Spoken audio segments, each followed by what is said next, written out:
XXL. On a beaucoup parlé d'Hirata cette saison-ci, depuis le début de la saison. On l'a rencontré, on a été voir Tokyo Notes. Là, alors, c'est un auteur japonais, un dramaturge japonais, qui écrit pour des Japonais, qui ont été joués par des Occidentaux. Enfin, c'était très compliqué. Là, c'est une commande. C'est bien ça, une commande, et c'est Cédric qui nous en parle. Oui, mais je pense que Maria a été voir aussi ce spectacle. Et on repart en Afrique. Ouais. On repart au beau milieu de la jungle congolaise, à quelques kilomètres de la frontière rwandaise. Je vous fais le résumé en quelques secondes. On va se retrouver avec toute une série de scientifiques qui sont là et qui essaient de travailler sur l'évolution du bonobo. En gros, il y en a plusieurs qui ont envie de faire parler le bonobo, ou en tout cas de lui faire permettre au bonobo d'avoir un langage des signes. Il se pose toute une série de questions. Qu'est-ce qu'on va pouvoir lui poser? Quelles seront les réponses des bonobos? Je vous raconte rien du tout. Et parmi ces scientifiques, il y a aussi un bonhomme qui est là pour en faire un parc d'attractions. Puisqu'il se dit quand même, tiens, s'il y a des bonobos qui parlent, on va amener des gens, ça va amener de l'argent. Et donc, il y aura de l'argent pour la science aussi. Ça, c'est un des autres messages. Jusque-là, on peut se dire, oui, belle pièce. Sauf qu'il y a plusieurs particularités. C'est d'abord Transquinquennal et les comédiens du KVS ex-Dito qui sont là. Donc déjà, c'est un univers un peu décalé. Et puis en effet, Hirata, c'est un auteur japonais, et pour écrire cette pièce, on lui a envoyé les photos des comédiens, le nom des comédiens, leur âge et je crois la langue qu'ils parlent. Et à partir de là, il a créé ceci. Ouais, c'est sur commande. Mesure. Ouais. Sur mesure. On voit un petit texte. On a quelques images, le sujet est signé Virginie Cordier. Ça va comme ça? Bon, on va vous la faire comme ça. Messieurs, ça tourne.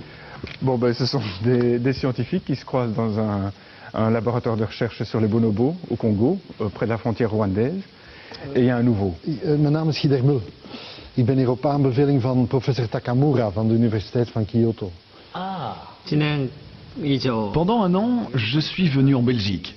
Plus je parlais avec les comédiens, et moins je comprenais la situation de votre pays. Bon, c'est-à-dire qu'il connaît très bien le métier, il a écrit énormément, il a une certaine idée de comment ces pièces doivent être jouées. Maintenant, il les a écrites, enfin celle-ci, il a écrite pour nous, et d'une certaine manière, c'est un cadeau qu'il nous fait.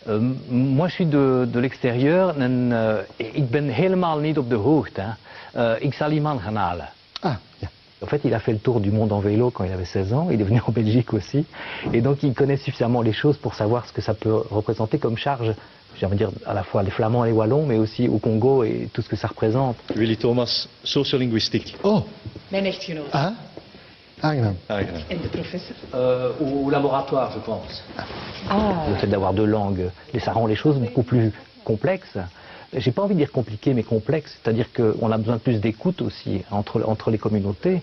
Pour nous, c'est pas un problème. C'est juste une rencontre et une richesse de la Belgique. Je lui ai demandé de penser un singe qui peut parler avec les touristes. Non. Ah, comment? Non, pas avec la voix. Hein. Ah, oh. Avec des cartes ou des écrans tactiles. Ah bon, pas avec le langage des signes? Non. Parce que sinon, il faut que les visiteurs connaissent aussi le langage des signes. Les bonobos dont il est question, c'est des singes qui ont trouvé un moyen de résoudre leurs conflits. Et qu'est-ce qu'on cherche en Belgique? C'est dans des moyens pratiques de résoudre les conflits. Le touriste pose une question et le singe répond soi-disant. Eux, bon, ils le font par le sexe. En effet, peut-être on va commencer par tous coucher ensemble et ça ira mieux, quoi. Mais Willy a déjà dû te le dire, le langage c'est vraiment difficile. Oui, oui. Les bonobos sont un exemple à suivre. Allez-y, couchez avec des flamands.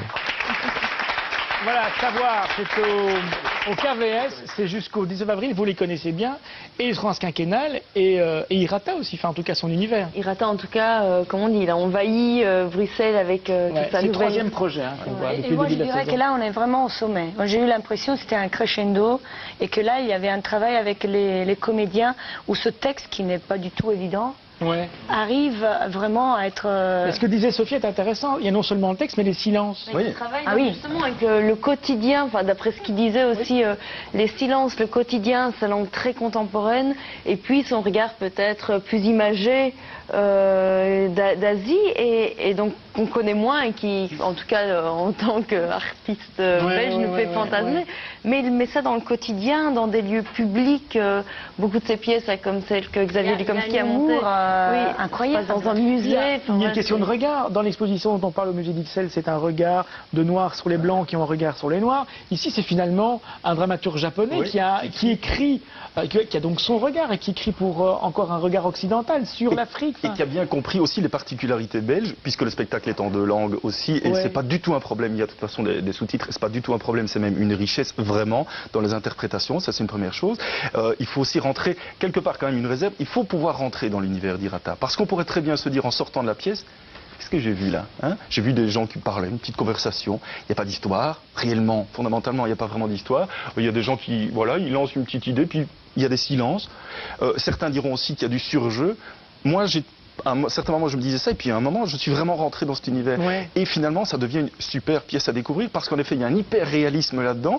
On est à côté d'eux, on voit des scientifiques qui sont en train de parler, et surtout, quand on gratte un tout petit peu, on se rend compte qu'il y a vraiment des questions qui sont posées sur le statut des chercheurs, sur le statut des chercheurs belges, sur ce qu'on peut faire avec l'argent. J'ai pas vu le spectacle ici, mais Transquinquennal, il y a quelque chose qui me bouleverse à chaque fois, c'est l'impression qu'on me parle vraiment à moi. Il n'y a pas cette espèce de distance théâtrale qui, moi, m'emmerde assez souvent quand il y a une sorte de caricature.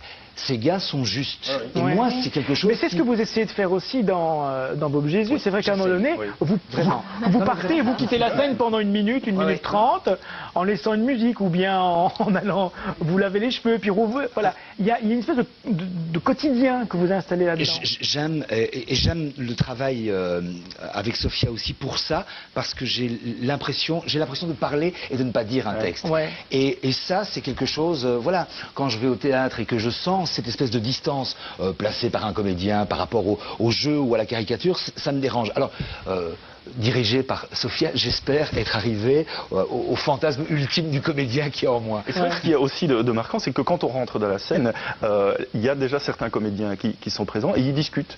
Il y a des moments où on a plusieurs comédiens qui discutent ensemble. Et alors on se dit, mais qui est-ce qu'il faut écouter? Donc il faut pouvoir rentrer dans l'univers, mais à partir du moment où on y rentre... C'est l'idée finalement que le théâtre est un moment, qu'il y a eu un moment avant, un moment après, et que forcément, mais comme dans la vie des gens. Quoi. Mais en fait, c'est comme...